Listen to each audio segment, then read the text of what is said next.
News says United States farmers can't find workers. They blame immigration policy. But the truth?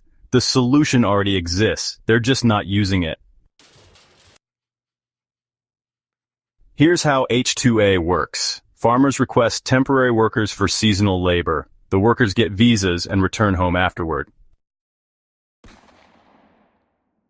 Let's ask a blunt question. Are farmers truly unable to get workers, or are they unwilling to pay fairly and follow rules?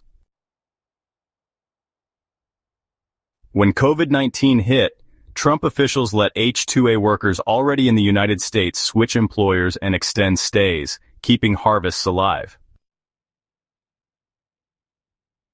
Okay, let's break down the usual objections folks have. First, it costs too much.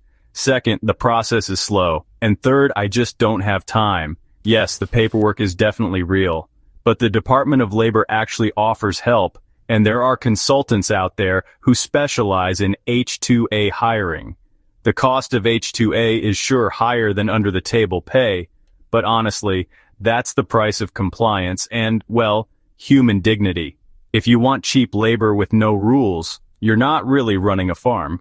You're running an exploitative business. And let's not forget, American farm workers, yes, citizens, still exist. But they're often overlooked, underpaid, or just ignored. Some farms turn away local workers for being too slow or too expensive. That's not a labor shortage. That's just plain discrimination.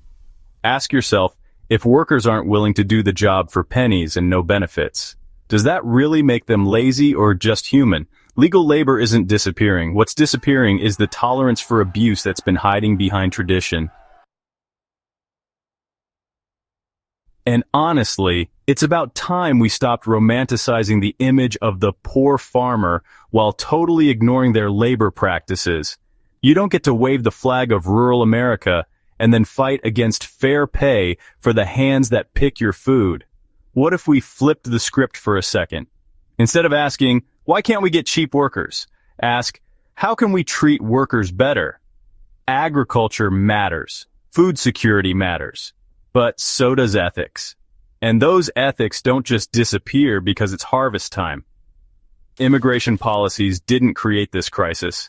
They just exposed the cracks that were already there. Some farmers are adapting, others are resisting. But honestly, the ones who survive long-term will be the ones who evolve. There are solutions, legal ones, sustainable ones. But they do require effort, honesty, and letting go of shortcuts. It's not anti-farmer to call out this deception. It's pro-truth.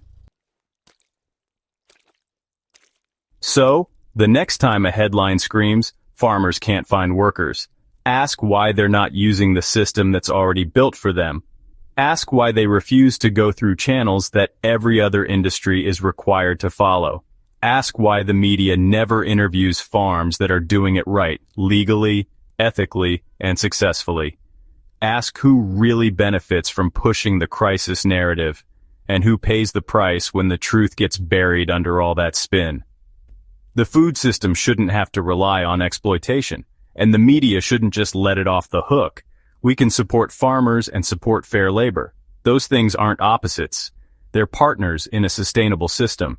The H-2A program isn't perfect, but, it's the most honest path available right now, and it's being ignored on purpose. The labor isn't gone. The desire to follow the rules is. What happens next really depends on whether we're brave enough to say, enough! Let's fix this the right way. Because honestly, this isn't just a story about crops. It's a story about choices, accountability, and the headlines we choose to believe. If this made you rethink the narrative, go ahead and hit like, drop a comment, and share it. Let's bring truth back into the conversation. And hey, visit Twilight Truths for more amazing stories.